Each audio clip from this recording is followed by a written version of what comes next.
Merinja, and this is my family interview project with my mom. Okay, so first of all, in what year were you born and what is your place of origin? Okay, I was born in the year 1977. That was the first year, the year Nigeria celebrated their arts carnival. It's a well-known year, and because of that, they call us Festac children. Yeah, it's called Festac. They call everybody born in 1977 Festac children. I was born in a far town called Oka in Anambra State, down in the eastern part of Nigeria, Yeah.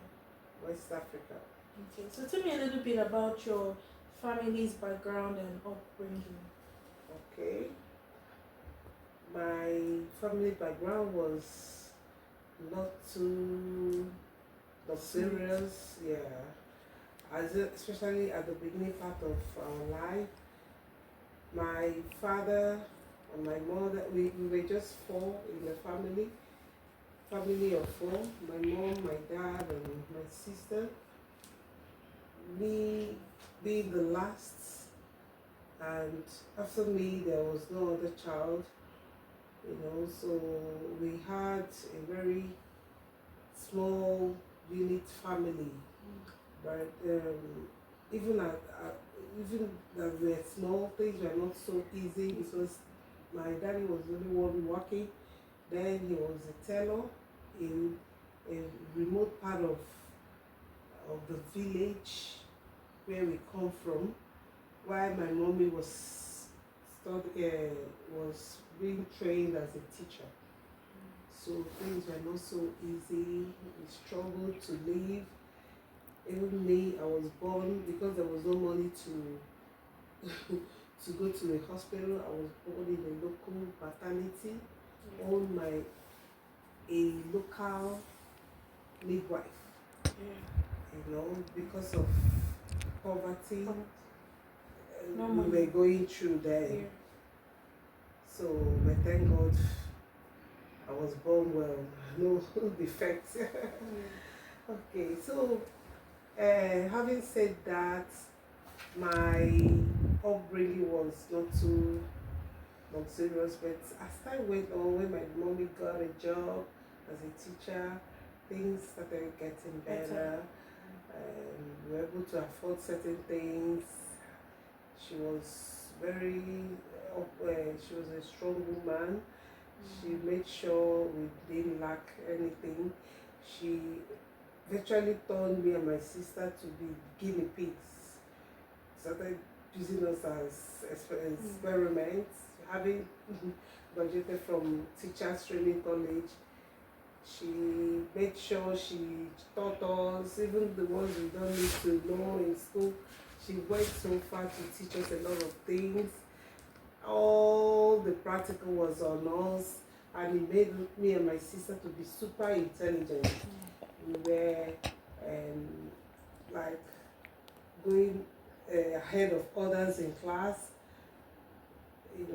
My mommy made sure we read ahead of the curriculum. So that was a very good thing for us. We were virtually the brightest in our classes, thanks to my mom for making us, giving us that it's a very good training that she gave us. So I would say we were not the super class.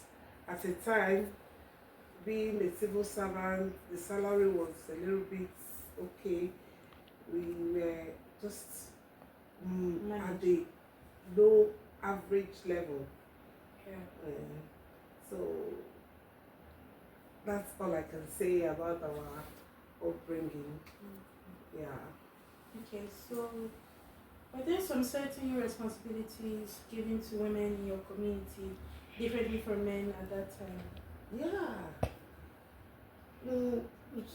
Yeah, women have their responsibility, but it's more like a minor responsibility. They, in our culture, especially where I come from, Igbo land, they don't regard women as, they don't even count us in census. It's as bad as that. They feel even if we are 100 women, we are not equal to one man. So women are relegated and given minor positions in every sector, in the church, in the anywhere you find men and women, they keep them in this position. When it comes to family, women are kept at the background. Whether you're in the kitchen, you don't even come out to the sitting room to talk where men are sitting. You have to be behind. You don't even come into the sitting room to watch television. They say you're not supposed to be there. You're supposed to be at the backyard doing one thing or the other. So women play low and lesser roles. The worst is if you are a man and you don't have a male child, like it happened to my daddy.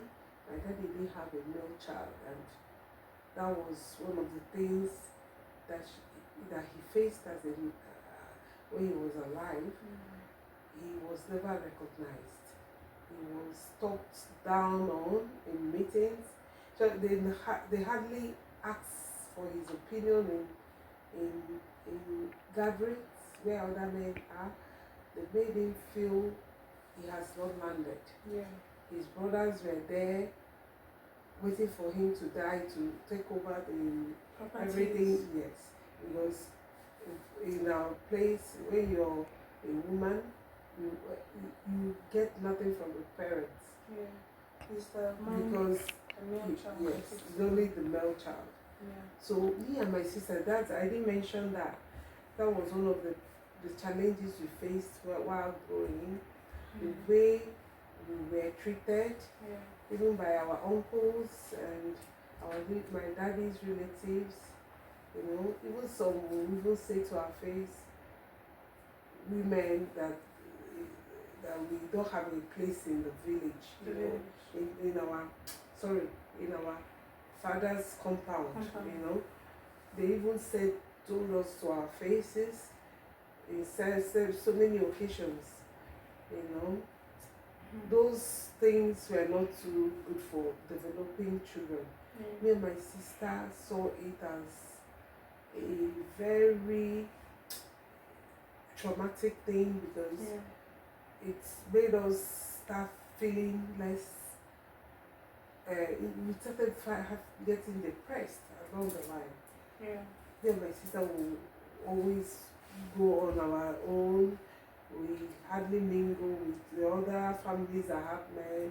We feel we have, we're the minority. The thing really told on us. Our development was just me and my sister. We know, but somehow those whole things that we went through made us what we are today. Yes, we always tell ourselves, me and my sister, that we have to prove these people wrong. At every point, we always, make sure we try to show them that having a female child is not a wrong thing. We make sure we proved them, and thank God we were able to become something in life. All those our uncles, most of them that are amazed in what we are today. The women we are in this today, present life. So these are the things, the challenges we saw, and how they treated women in the society as at that time. Though in this present time, a lot have changed. A lot. Women try to Yeah. to come out of their shell even when they are being subdued. Yeah. Or like that time. That time. Who are you to talk? You don't raise your voice when a man is talking. But our present women in the country, they've come to challenge the men now. Yeah. So it's not as bad as it used to be. Okay, so Thank you. briefly, tell me what you guys used during those olden times for the things that came with womanhood, like menstruation, and how you track your cycle. Okay. Those days, I know because my mommy was on top of the game, my mommy was always there checking on us. We were not the ones calculating it. You know, being children, then we were a little bit careless, you know. So we relied so much on our mom, Yeah. you know, in doing the calculation. I think there's a way she does it using the moon. Yeah, they told us about that in class called lunar cycle. Exactly, Yeah. yes. She does it for us then. What we need to, once it starts, we'll tell her she has a board where she chats it in her room. She is always there too to make sure we're all veggies, monitor the way we, you know, our growing, our interaction, our relationships. So these are the things she was practically the one keeping record. Keeping records. Yes. Yeah, and she did a good job. And you guys used? Oh yes. She was providing the materials we were using. Then she had this a lot of quantity of towels that she normally cuts for us in a very long rectangular form. There's a way she parts it, and we were using it that time. She provides it for us every day, depending on our cycle. If you have heavy cycle, she will give you like 4 in a day. She handles it too. Most times we wash it after the whole thing.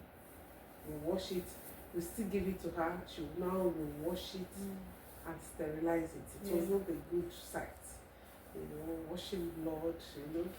But you have to do it. Because that was the only way. Some people were using pepper. So the newspaper. Yes. Wow. So people were using a lot of leaves. There's this leaf that soaks, that has this body. People were using a matter of things. But my mom, being a teacher, at least she has some Western knowledge, was able to provide us with that material, which was helping us. I can not remember having stain on my body. You know, it was just stain all over my body. Then it was serving us then. But along the line, before I got to my high school, my mommy started buying pad. Okay, so pads came. And yeah, shortly after, yes. Okay. Though it's not everybody that could afford it. But my mommy switched to that one, and it was this particular, I'm trying to remember the name, that they used to sell in some local stores. So we switched over to that one, and that was it. Okay. Yeah. So what were clothings that people wore in your village based on social status? Oh. And what did you wear based on your social status? Okay. Clothing tells so much about your class. Yeah. Those in the royal class or the bourgeois. The royal family. Yeah, they wore the expensive ones. I can't say we had this. And anyway, being a civil servant, my mom provided us with normal clothes, cotton clothes. The ones she used to, ones she used to wear to work, formal cotton clothes. Yeah, as that a was teacher. As a teacher. So we were wearing all those clothes more. Yeah. Yeah, we didn't really have beaded clothes like the rich. Yeah, those ones that wear golds and No, ornaments. no, we didn't have that because number one, we're not royal. Yeah. That's, you have to be royal to Expensive. wear it. Yeah. Then we couldn't afford it, but they are expensive. They were very expensive. I've seen those clothing. That time it was so expensive. But now maybe people can afford it, even the lower class people. I know, Right now, maybe. but no, it's not easy. Coral beads. Oh. Some coral beads can be sold for #1,000,000, just a bead. Wow. So it's not. It's even now. It's not affordable. Though they have imitation, the ones that are not the real ones that people manage to wear. The real coral bead is expensive, and all those beads they wear in the waist. Yeah. Yeah, those are for the princess The princess, and the queens. the queens. We had a lot of clothes there because my mommy normally buys for my sister. Me in particular, I used to have clothes. Some I inherited from my sister. So, my mom would give me some, I was the last born, so I had this opportunity of wearing anyone that they don't want, they will push it down to me. So clothing was not a problem. Okay. I had a lot of clothes, yeah. Okay. So, do you think there are any benefits from being a woman that you are right now? Has there been any joy of being a mother and a black woman? Yeah, I'm so fulfilled as a woman. Yeah. I'm right now a woman that has achieved a lot. Yeah. Yeah, having 5 kids that are doing well, seeing them go to school. Yeah, the benefits are so much, and I can't thank God enough for having made me get to this level where I am. I'm a mother of 5 kids, 4 girls and a boy. I have my business. Yeah. I'm mentally stable. Yeah. With all that I went through, it didn't touch my psyche. I'm still sound and I'm happy. I have a fulfilled marriage. And I think I'm fine. And I'm so happy I'm a black woman, strong at that. I'm so fulfilled. And I know more good things are yet to come. This is a land full of opportunity. I know more opportunities will come my way, and I'm going to explore and get to More greater heights. more greater heights. Yeah. Okay, thank you so much, Mom, for doing this interview with me. It was really nice to see what your life has been from growing up to Nigeria to be where you are right now. I'm so happy and proud to be your daughter too. Thank you. Thank you, my daughter. Thank you.